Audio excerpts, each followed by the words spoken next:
way he's trying to figure it out. It's frustrating.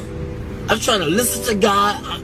I got my own flesh and my pulling me here, my own desires, my family, my friends, all these things is distracting me from the truth, and it's difficult to give in, especially when you're young, man.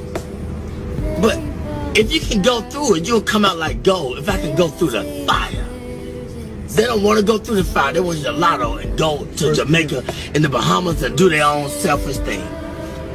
But he said, if you wait till I exalt you, I give you the desires of your heart. But it's difficult to wait because everybody in a hurry. Technology, it's fast, it's in a hurry.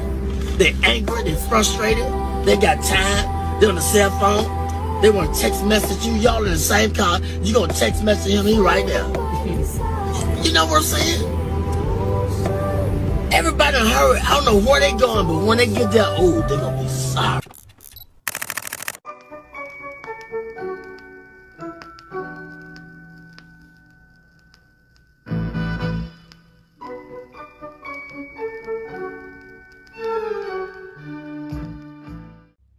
Galatians 5:17.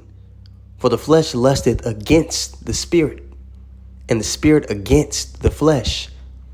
And these are contrary one to the other, so that ye cannot do the things that ye would. Shalom, this is your brother Yawanathan. First and foremost, I want to give all praises to the Most High, Yahweh, Bahashem, Yahushai, Bahashem, Rakah Kodash. I want to give double honors to the apostles and the elders of Great Millstone who taught us this truth and rule well. I want to say shalom to all the brothers and, of course, the few sisters who are pursuing this truth in sincerity. May the blessing of election be upon your house. Our whole fight is being able to overcome this flesh, to have the proper conduct regardless of outside circumstances. When you go to the book of James, the word patience here in verse 3, and we'll start from the top. We'll read from the top. But when you go to the book of James and you read the word for patience in verse 3, the Greek word, it pretty much sums up the characteristic that we're trying to nurture within ourselves in our grace period. Okay? But let's start here at the top, James 1 and verse 1. James, a servant of God and of the Lord Yahushua Mashiach, to the 12 tribes which are scattered abroad, greeting. Okay? You know this book and all things therein pertain unto a specific family of people. This is a family book. This is a family affair. Okay, verse 2. My brethren, count it all joy when you fall into diverse temptations. And that's promise for those who embark on this path. For those who have been called. The longer you go down this path, temptation, testing is promised to you. Go to Sirach 2. My son, if thou come to serve the Lord, prepare thy soul for temptation. It is a rite of passage for us to go through adversity, for us to have to make a choice between our worldly connections, relationships, attachments, and things of the spirit, things of Yahweh Shem Yahushua. Elder Yashawama did a beautiful lesson talking about, our attachments in the world and how they're all conditions of the battle. Your family, things you have an affinity for. It's all a condition of the battle because it all can be taken away, right? And you have to be willing to, when that time does come, operate spiritually and not fold, not be looking back like Lot's wife was looking back. All right, verse 2. My brethren, count it all joy when you fall into diverse temptations, knowing this, that the trying of your faith worketh patience. But let patience have her perfect work, that ye may be perfect and entire, wanting nothing. Let's look up this word perfect here. Patience, Salakia. Strong's G 5281. Hupamane. It says steadfast, constancy, endurance, but the definition I want here is an A here. All right. This is the characteristic that we are trying to nurture within ourselves before the big test. It says in the New Testament, the characteristic of a man who is not swerved from his deliberate purpose and his loyalty to faith and piety by even the greatest trials and sufferings. You become immovable in our purpose. Just like Yahushua, he came to do the works of him that sent him. We're doing the work of the husband. A wife's role, and we're likened unto the Lord's wife, is to forward the will of her husband. And that's what the elect are going to be doing in the earth. All right, read this one more time here. I would even screenshot this. Remember, remind yourself every day, this is the characteristic you're trying to nurture within yourself. In the New Testament, the characteristic of a man who is not swerved from his deliberate purpose and his loyalty to faith and piety by even the greatest trials and sufferings. And if the Lord has opened your eyes, all right, to this word, and you're understanding the prophecies and that this kingdom is temporary and that death isn't final, that you don't just live once, the term YOLO. This then becomes the most logical path to embark upon. All right, let's read this Romans 12:1.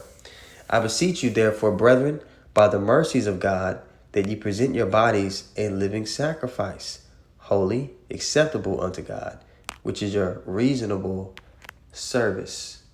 All right, and I believe the word logic is tied to one of these words here. Logikos. All right. Yep. When you look up that word reasonable here. Strong's G 3050. Logikos. Logikos. Logic. It's the most logical path, right? Pertaining to speech or speaking. Pertaining to the reason or logic. But there's that section A again. Spiritual, pertaining to the soul.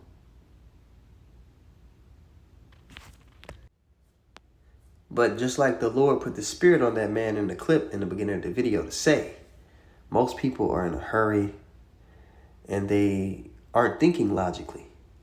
Their eyes haven't even been opened, okay, to the parameters around them, to the big picture.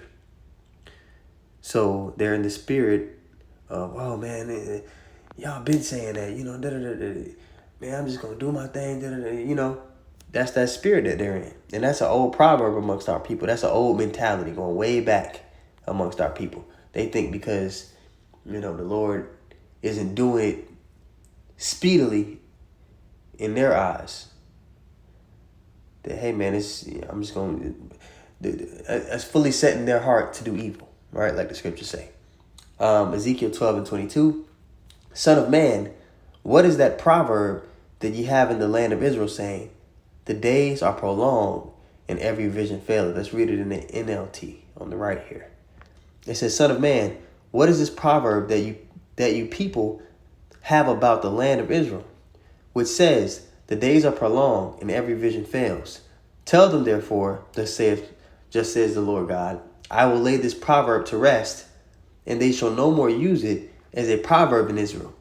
But say to them, the days are at hand in the fulfillment of every vision. And we've been saying that. You see World War III brewing heavy. You see the MOTB, the foundations for it are laid. Okay?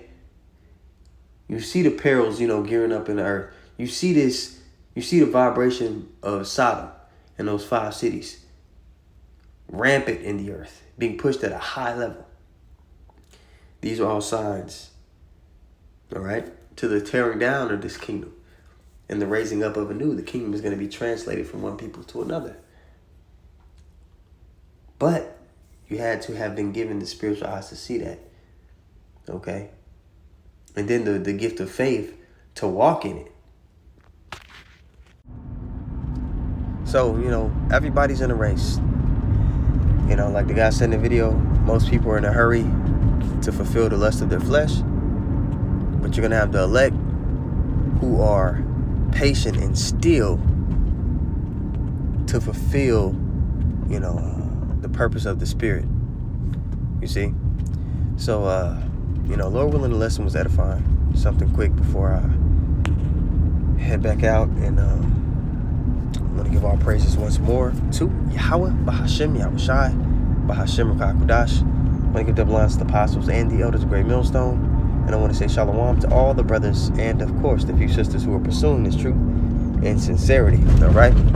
May the blessing of election be upon your house. Shalom.